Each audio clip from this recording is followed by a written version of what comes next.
नमस्कार, जय हिंद प्यारे बच्चों। यूपी पुलिस एग्जाम 2026 में होना है। कांस्टेबल भर्ती का विज्ञापन जारी हो चुका है। इसमें जेल वार्डन के पद हैं, पीएससी के पद हैं और बहुत सारे पद हैं। तो इन पदों पर अगर आपको अपने लिए एक पद सुनिश्चित करना है तो इंडियन कॉन्स्टिट्यूशन और पॉलिटी को बहुत अच्छे तरीके से पढ़ना होगा।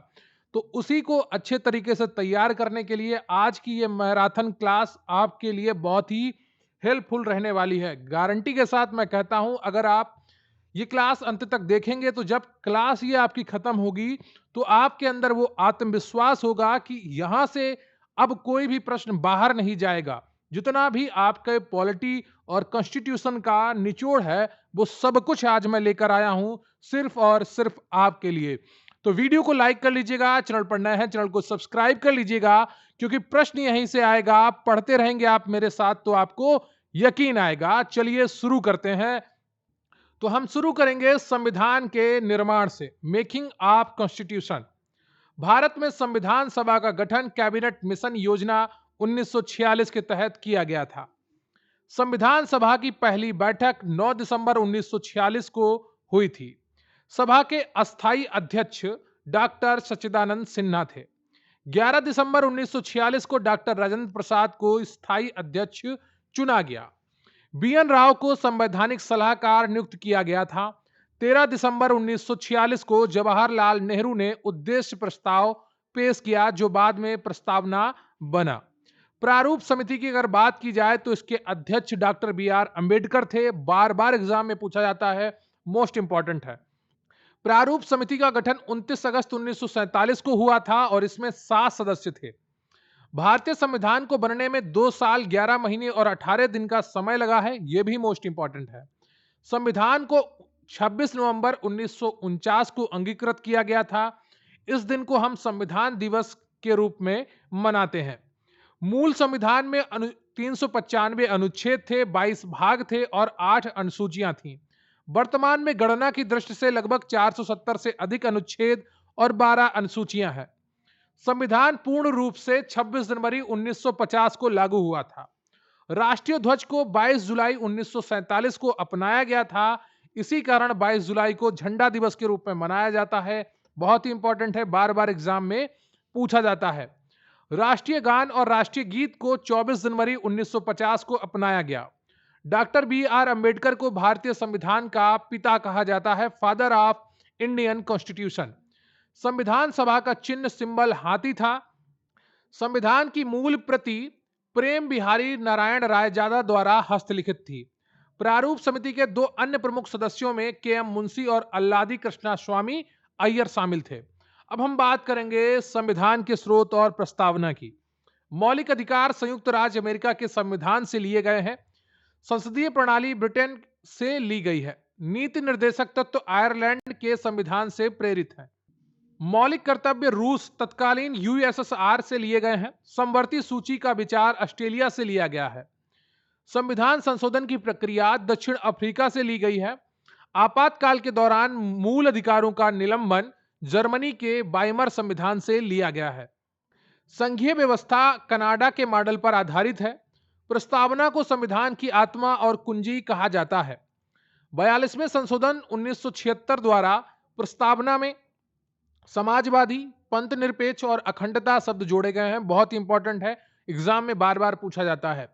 प्रस्तावना में भारत को एक संपूर्ण प्रभुत्व संपन्न समाजवादी, पंथ निरपेक्ष, लोकतंत्रात्मक गणराज्य घोषित किया गया है।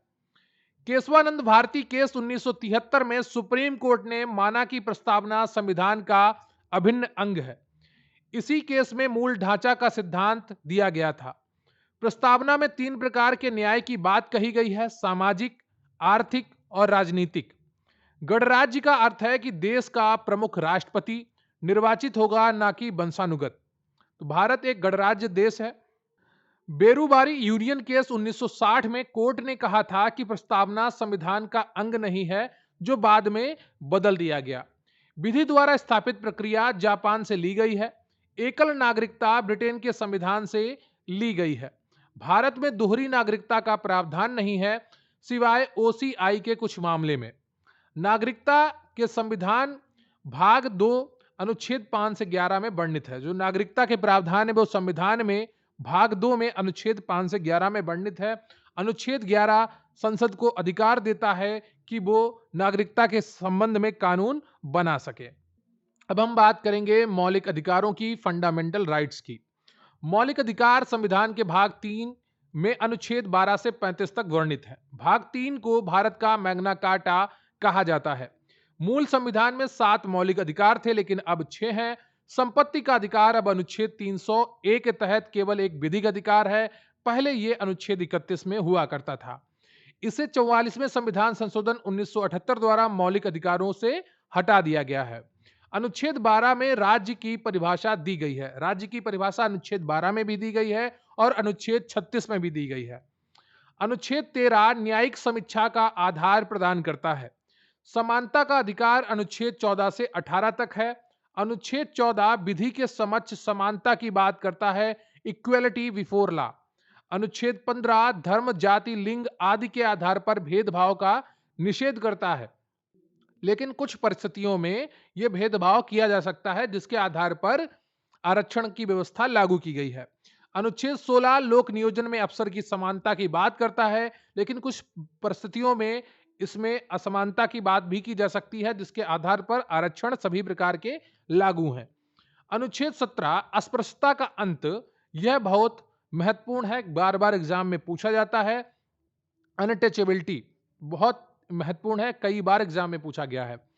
अनुच्छेद 18 उपाधियों का अंत, बहुत ही इंपॉर्टेंट है। केवल शिक्षा और सेना की उपाधि चलती है, बाकी सभी उपाधियां समाप्त कर दी गई हैं।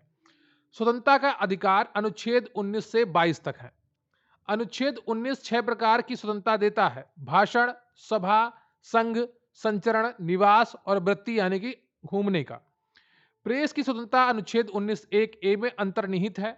अनुच्छेद 20 अपराधों के लिए दोष सिद्धि के संबंध में संरक्षण प्रदान करता है। अनुच्छेद 21 प्राण और दैहिक स्वतंत्रता की बात करता है। अनुच्छेद 21(a) 6 से 14 वर्ष के बच्चों को निःशुल्क शिक्षा देने की बात करता है। यह 86th अमेंडमेंट 2002 के द्वारा जोड़ा गया है। तो 2002 में एक संविधान संशोधन किया जाता है जिसे 86वां संविधान संशोधन कहते हैं, और अनुच्छेद 21(a) संविधान में जोड़ा जाता है जिसमें 6 से 14 वर्ष के बच्चों को निःशुल्क शिक्षा के अधिकार की बात कही जाती है। निजता का अधिकार अनुच्छेद 21 का हिस्सा है। पुट्टा स्वामी केस में यह बताया गया। अनुच्छेद 22 गिरफ्तारी और निरोध से संरक्षण प्रदान करता है। शोषण के विरुद्ध अधिकार अनुच्छेद 23 और 24 में वर्णित है। अनुच्छेद 23 कहता है कि मानव दुर्व्यापार और बलात् श्रम पर रोक लगेगी। अनुच्छेद 24 कहता है कि 14 वर्ष से कम आयु के बच्चों को कारखानों में काम करने पर मनाही है, यानी कि उस पर रोक है। धार्मिक स्वतंत्रता अनुच्छेद 25 से 28 तक है। अनुच्छेद 25 अंतःकरण की और धर्म को मानने की स्वतंत्रता की बात करता है। सिखों द्वारा कृपाण धारण करना अनुच्छेद 25 के तहत सुरक्षित है। संस्कृति और शिक्षा संबंधी अधिकार अनुच्छेद 29 और 30 में वर्णित है। अनुच्छेद 29 अल्पसंख्यकों के हितों का संरक्षण की बात करता है। अनुच्छेद 30 अल्पसंख्यकों को शिक्षण संस्थान खोलने का अधिकार देता है।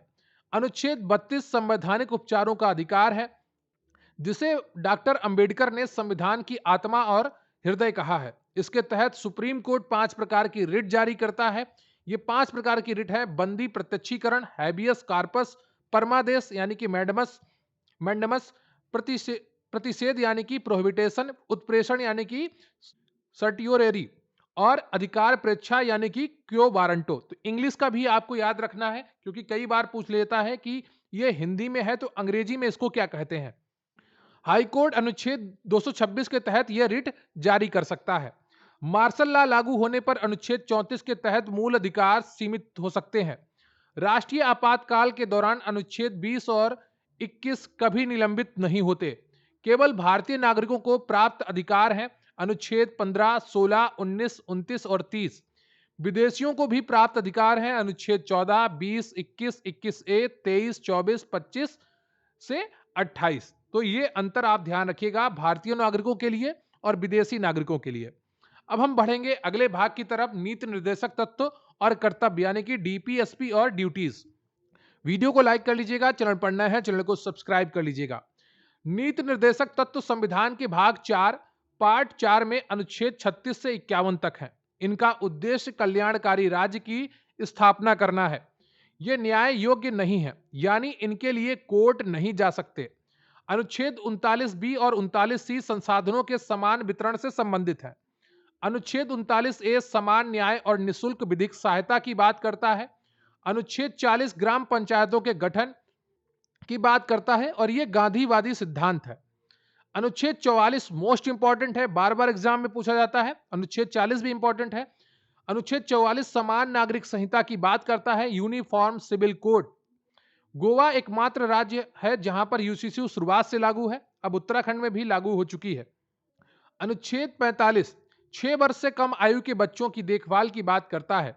अनुच्छेद 48 से पर्यावरण का संरक्षण और संवर्धन की बात करता है, इंपॉर्टेंट है, बार बार एग्जाम में पूछा जाता है।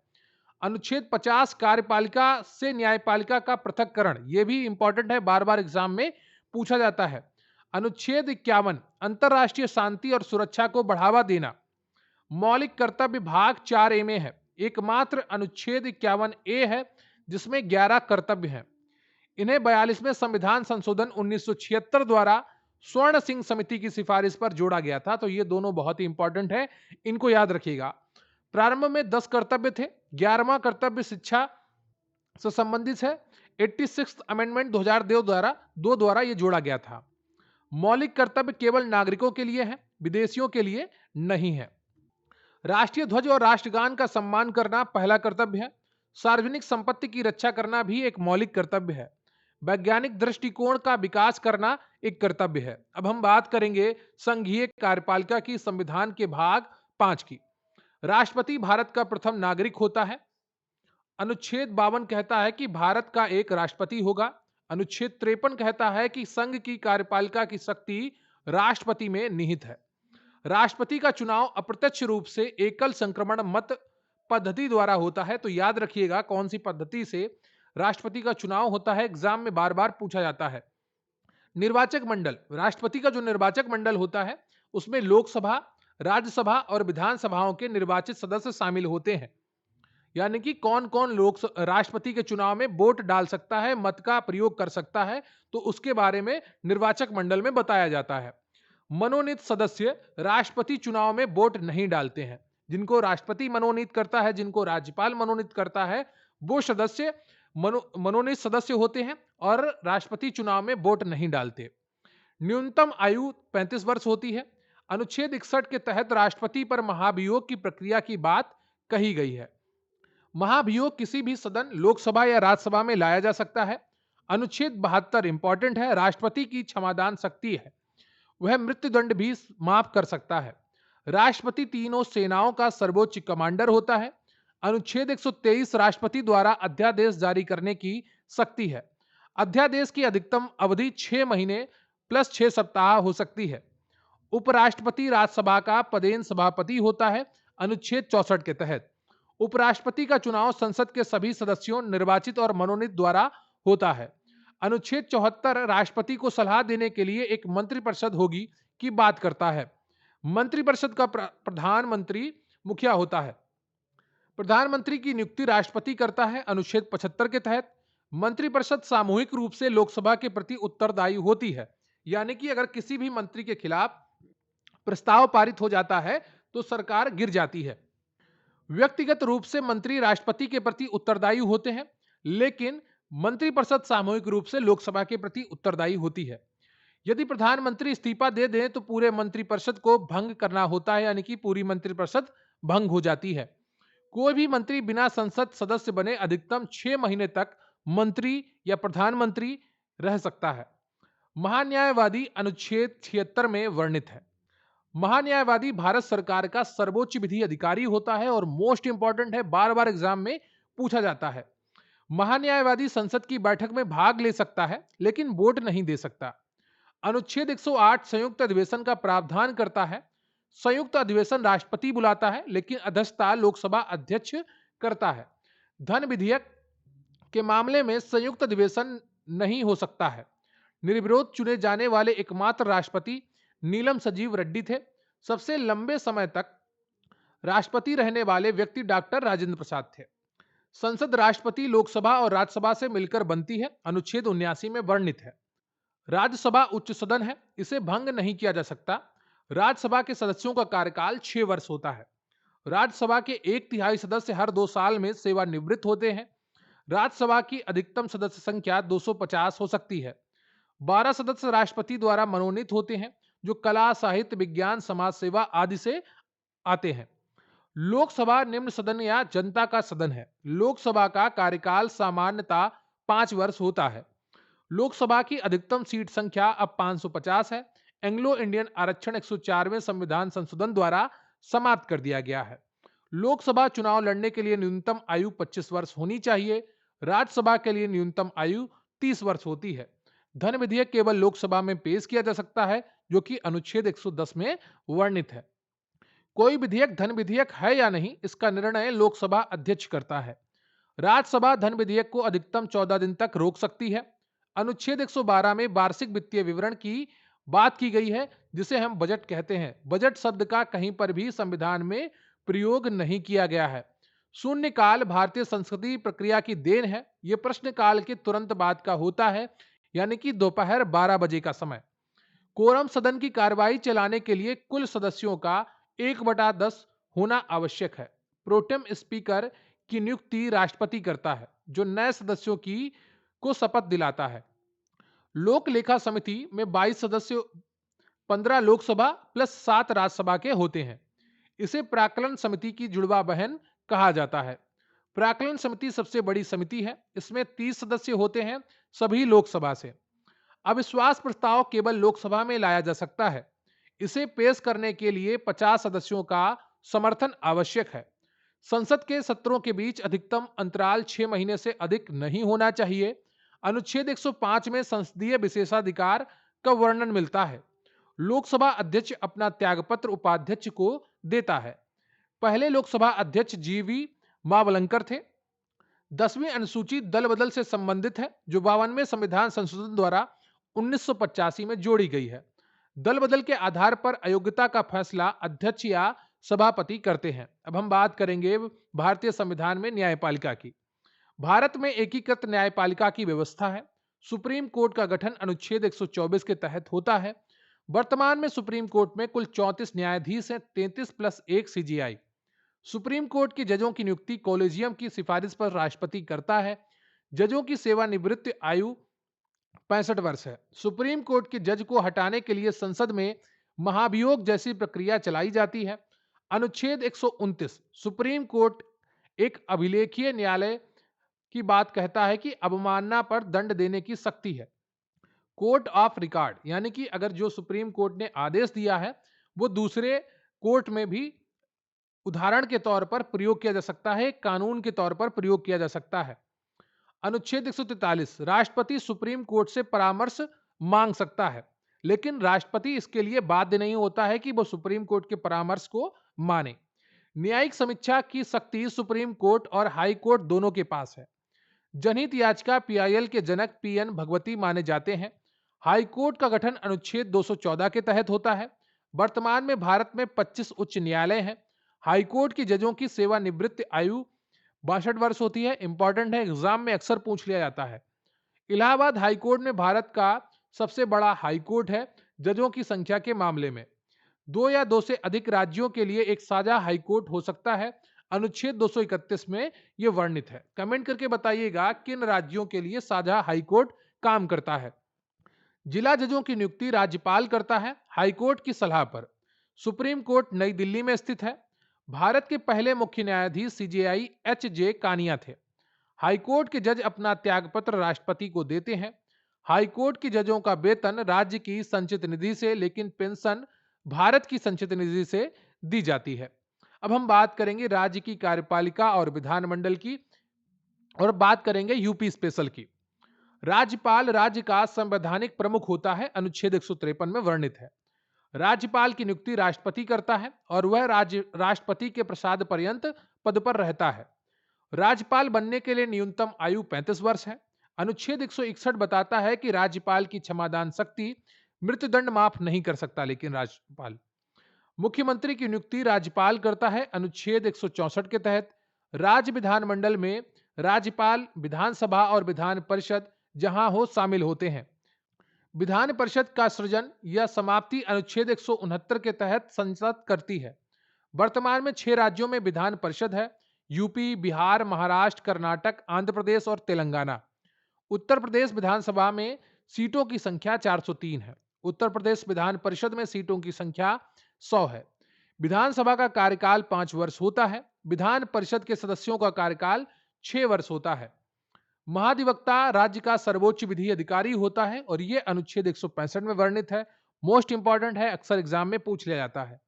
यूपी में लोकसभा की 80 सीटें हैं जो कि सर्वाधिक है। यूपी में राज्यसभा की 31 सीटें हैं जो कि देश में सर्वाधिक है। राज्य मंत्रिपरिषद सामूहिक रूप से विधानसभा के प्रति उत्तरदायी होती है। धन विधेयक राज्य में केवल विधानसभा में ही पेश होता है। राज्यपाल अध्यादेश जारी कर सकता है अनुच्छेद 213 के तहत। भारत की पहली महिला राज्यपाल सरोजनी नायडू हैं जो कि यूपी की राज्यपाल थी। भारत की पहली महिला मुख्यमंत्री सुचेता कृपलानी हैं जो कि यूपी की मुख्यमंत्री थी। अब हम बात करेंगे स्थानीय सुशासन की, पंचायती राज की। स्थानीय सुशासन का जनक लॉर्ड रिपन को माना जाता है। पंचायती राज का शिल्पी बलवंत राय मेहता को माना जाता है। बलवंत राय मेहता समिति ने 1957 में त्रिस्तरीय ढांचे की सिफारिश की थी। 2 अक्टूबर 1959 को नागौर राजस्थान में पहली बार पंचायती राज लागू हुआ। 73वां संशोधन 1992 ने पंचायतों को संवैधानिक दर्जा दिया। इसके द्वारा भाग 9 और 11वीं अनुसूची जोड़ी गई। 11वीं अनुसूची में पंचायतों के लिए 29 विषय रखे गए हैं। 74वां संशोधन 1992 नगर पालिकाओं से संबंधित है। इसके द्वारा भाग 9A और 12वीं अनुसूची जोड़ी गई। 12वीं अनुसूची में 18 विषय हैं, इंपॉर्टेंट है, याद रखिएगा। पंचायत चुनाव लड़ने की न्यूनतम आयु 21 वर्ष है। पंचायतों का कार्यकाल 5 वर्ष होता है। पंचायत चुनाव कराने की जिम्मेदारी राज्य निर्वाचन आयोग की होती है। ग्राम सभा में गांव के सभी पंजीकृत मतदाता शामिल होते हैं। अशोक मेहता समिति 1970 ने द्विस्तरीय ढांचे की सिफारिश की थी। महिलाओं के लिए पंचायतों में कम से कम 1/3 33% आरक्षण अनिवार्य है। अनुच्छेद 243D में आरक्षण का प्रावधान है। अनुच्छेद 243 के में राज्य निर्वाचन आयोग का प्रावधान है। वित्त आयोग राज्य पंचायतों की वित्तीय स्थिति की समीक्षा करता है अनुच्छेद 243I के तहत। पैसा एक्ट 1996 जनजातीय क्षेत्रों में पंचायतों के विस्तार के लिए लाया गया था। अब हम बात करेंगे संवैधानिक निकायों की, कॉन्स्टिट्यूशनल बॉडीज की, जो कि बहुत ही महत्वपूर्ण है। चुनाव आयोग अनुच्छेद 324 में वर्णित है। यह संसद, राष्ट्रपति, उपराष्ट्रपति और विधानसभा के चुनाव करवाता है। वर्तमान में यह 3 सदस्यीय निकाय है, 1 CEC प्लस 2 EC। मुख्य चुनाव आयुक्त का कार्यकाल 6 वर्ष या 65 वर्ष की आयु तक होता है। संघ लोक सेवा आयोग यूपीएससी अनुच्छेद 315 में वर्णित है। यूपीएससी के अध्यक्ष और सदस्यों की नियुक्ति राष्ट्रपति करता है। राज्य लोक सेवा आयोग एसपीएससी के सदस्यों की नियुक्ति राज्यपाल करता है, लेकिन एसपीएससी के सदस्यों को हटा केवल राष्ट्रपति सकता है। वित्त आयोग का गठन अनुच्छेद 280 के तहत राष्ट्रपति करता है। यह केंद्र और राज्यों के बीच कर वितरण की सिफारिश करता है। वित्त आयोग का गठन हर 5 वर्ष पर होता है। सीएजी नियंत्रक एवं महालेखा परीक्षक अनुच्छेद 148 में वर्णित है। लाखों बार एग्जाम में पूछा जा चुका है और अगली बार भी आपके एग्जाम में पूछा जाएगा, इसकी गारंटी है। सीएजी को सार्वजनिक धन का संरक्षक कहा जाता है। सीएजी अपना प्रतिवेदन राष्ट्रपति को सौंपता है। राष्ट्रीय अनुसूचित जाति आयोग एनएससी अनुच्छेद 338 में है। राष्ट्रीय अनुसूचित जनजाति आयोग एनसीएसटी अनुच्छेद 338A में है। यह 89th संशोधन द्वारा जोड़ा गया था। राष्ट्रीय पिछड़ा वर्ग आयोग एनसीबीसी अनुच्छेद 338B में है। यह 102वें संशोधन द्वारा जोड़ा गया था। भाषाई अल्पसंख्यक अधिकारी अनुच्छेद 350B में है। जीएसटी परिषद अनुच्छेद 279A में है। जीएसटी परिषद का अध्यक्ष केंद्रीय वित्त मंत्री होता है। वर्तमान में कौन जीएसटी परिषद का अध्यक्ष है, कमेंट बॉक्स में बताइएगा। तो क्लास कैसी लगी आप अंत तक जरूर बने रहिएगा, बहुत थोड़ा बचा है और जिस तरीके से आप पढ़ रहे हैं निश्चित रूप से गारंटी मानकर चलिए कि आपका सिलेक्शन, आपकी एक सीट कोई और नहीं ले जा पाएगा अगर आप इस क्लास में अभी तक बने हुए हैं। आपातकाल और संशोधन की अगर बात की जाए तो संविधान में 3 प्रकार के आपातकाल हैं जो भाग 18 में वर्णित है। राष्ट्रीय आपातकाल अनुच्छेद 352 के तहत लगता है। यह युद्ध, बाह्य आक्रमण या सशस्त्र विद्रोह के आधार पर लगता है। भारत में अब तक 3 बार राष्ट्रीय आपातकाल लगा है, 1962 में, 1971 में और 1975 में। सशस्त्र विद्रोह शब्द 44वें संशोधन 1978 द्वारा आंतरिक अशांति की जगह जोड़ा गया है। राष्ट्रपति शासन अनुच्छेद 356 के तहत राज्यों में लगता है। सबसे पहले राष्ट्रपति शासन पंजाब 1951 में लगा था। सबसे ज्यादा बार राष्ट्रपति शासन उत्तर प्रदेश और मणिपुर में लगा है। वित्तीय आपातकाल अनुच्छेद 360 में है। भारत में अभी तक एक बार भी वित्तीय आपातकाल नहीं लगा है। तो जो सबसे ज्यादा बार उत्तर प्रदेश और मणिपुर में राष्ट्रपति शासन लगा है, ये 10-10 बार लग चुका है। और अवधि की अगर बात की जाए तो सबसे ज्यादा अवधि तक जम्मू कश्मीर में राष्ट्रपति शासन लगा है और उसके बाद पंजाब में। भारत में अभी तक एक बार भी वित्तीय आपातकाल नहीं लगा है। संविधान संशोधन प्रक्रिया अनुच्छेद 368 में है, भाग 20 के तहत। संशोधन विधेयक किसी भी सदन में पेश किया जा सकता है। पहला संशोधन 1951 में 9वीं अनुसूची जोड़ी गई थी, जो भूमि सुधार से संबंधित थी। 7वां संशोधन 1956 में राज्यों के पुनर्गठन से संबंधित था। 42वां संशोधन 1976 को लघु संविधान कहा जाता है। 61वां संशोधन 1989 मतदान की आयु 21 से घटाकर 18 वर्ष की गई। 69वां संशोधन 1991 दिल्ली को राष्ट्रीय राजधानी क्षेत्र बनाया गया। 86 संशोधन 2002 शिक्षा के अधिकार को जोड़ा गया अनुच्छेद 21A में। 101वां संशोधन 2016 जीएसटी को लागू किया गया। 103वां संशोधन 2019 ईडब्ल्यूएस को 10% तक आरक्षण दिया गया। 104वां संशोधन 2020 एससी एसटी आरक्षण 10 साल बढ़ा और एंग्लो इंडियन सीटें समाप्त की गईं। 105वां संशोधन 2021 राज्यों को अपनी ओबीसी सूची बनाने का अधिकार दिया गया। 106वां संशोधन 2023 नारी शक्ति वंदन अधिनियम लोकसभा विधानसभा में और महिलाओं को 33% आरक्षण देने की बात कही गई। साधारण बहुमत से नए राज्यों का निर्माण अनुच्छेद 30 संशोधन नहीं माना जाता है, अनुच्छेद 368 के तहत। ठीक है, तो साधारण बहुमत से जो नए राज्य बनते हैं वो अनुच्छेद 3 के तहत होता है और यह संशोधन नहीं माना जाता है अनुच्छेद 368 के तहत। संविधान के मूल ढांचे में संशोधन नहीं किया जा सकता है। केशवानंद भारती केस में यह स्पष्ट हुआ था। अब बात करेंगे हम अनुसूचियों और अन्य महत्वपूर्ण तथ्यों की। पहली अनुसूची राज्यों और केंद्र शासित प्रदेशों के नामों से संबंधित है। दूसरी अनुसूची वेतन और भत्तों से संबंधित है। इसमें उपराष्ट्रपति का वेतन नहीं वर्णित होता है, क्योंकि उपराष्ट्रपति को जो वेतन मिलता है वो राज्यसभा के सभापति के रूप में मिलता है। तीसरी अनुसूची जो है वो शपथ और प्रतिज्ञान से संबंधित है। चौथी अनुसूची राज्यसभा में सीटों के आवंटन से संबंधित है। पांचवी अनुसूची अनुसूचित क्षेत्रों के प्रकाशन से संबंधित है, प्रशासन से।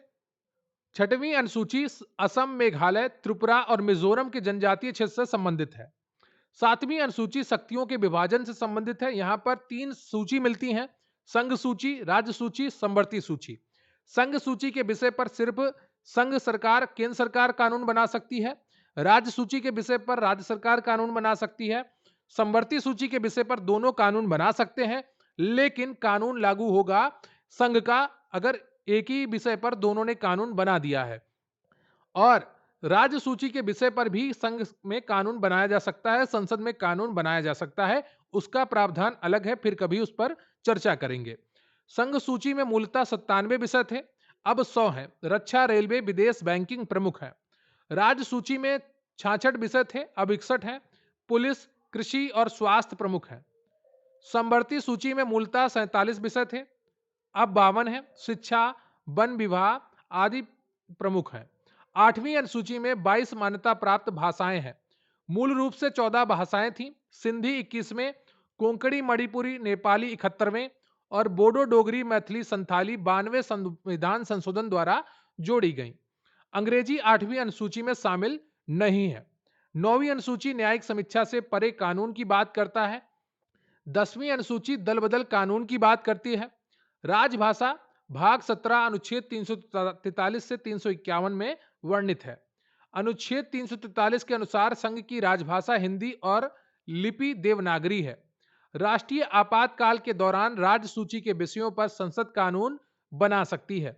सरकारी आयोग केंद्र और राज्य संबंधों से संबंधित है। तो सरकारिया जो आयोग बना था वो केंद्र और राज्यों से संबंधित था।